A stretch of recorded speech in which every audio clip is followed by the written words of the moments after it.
Okay, so let me tell you about a case that literally started with a smell. It's February 1983, London. Tenants in this North London apartment block keep complaining about this horrible stench coming from the drains. At first, everyone's like, yeah, it's just plumbing, the pipes are old. But then a plumber comes in, cracks open the pipes, and out comes chunks. Not food, not grease. Flesh. Human flesh. And all those pipes, they lead back to one flat.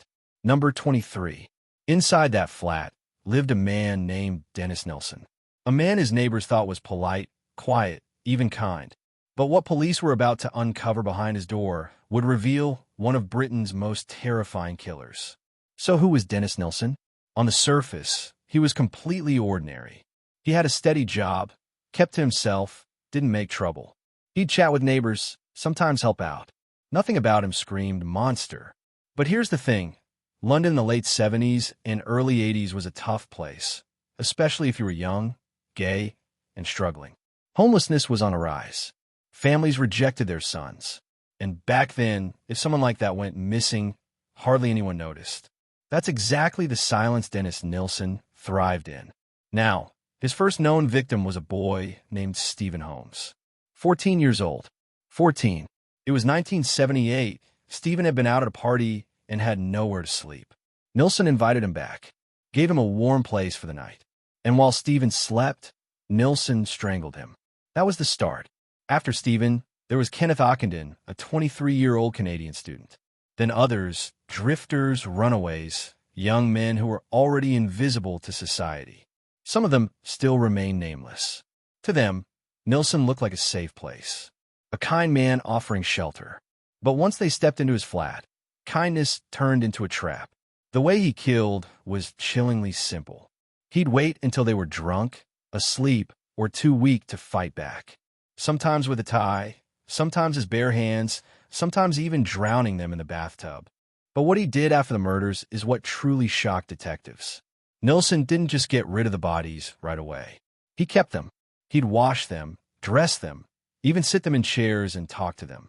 4 days, sometimes weeks, he lived with the dead, pretending they were still there, pretending he wasn't completely alone. And when the smell got too much, that's when the dismemberment started. At his first flat, he burned the remains in his back garden. Later, when he moved to Cramley Gardens and didn't have a garden, he got even darker, boiling flesh off bones and flushing body parts down the drains. And that is what finally got him caught. When police showed up at his flat in February 1983, they weren't sure what they'd find. But Nilsen didn't fight, didn't panic. In fact, when asked about the remains, he calmly said, "Since January, there have been 3. And before that, there were about 12 or 13. Can you imagine being that detective? You go and expecting excuses, and instead, he casually admits to killing 15 people like he's talking about what he had for breakfast.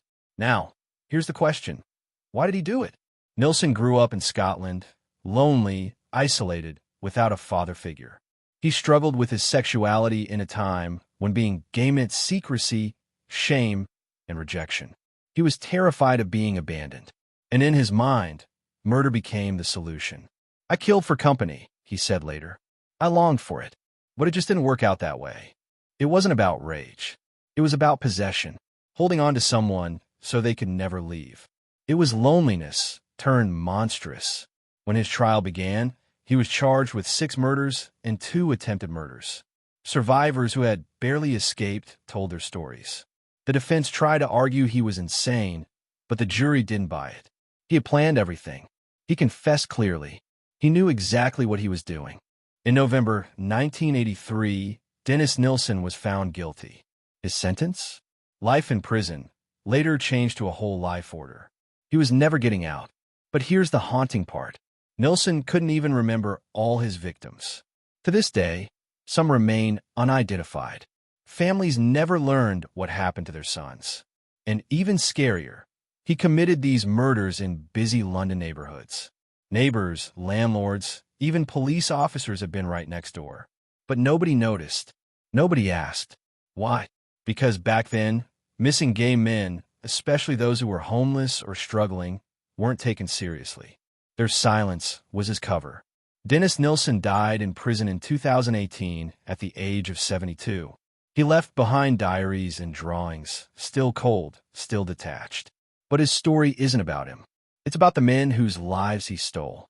Men who trusted the wrong person. Men who deserved to be remembered.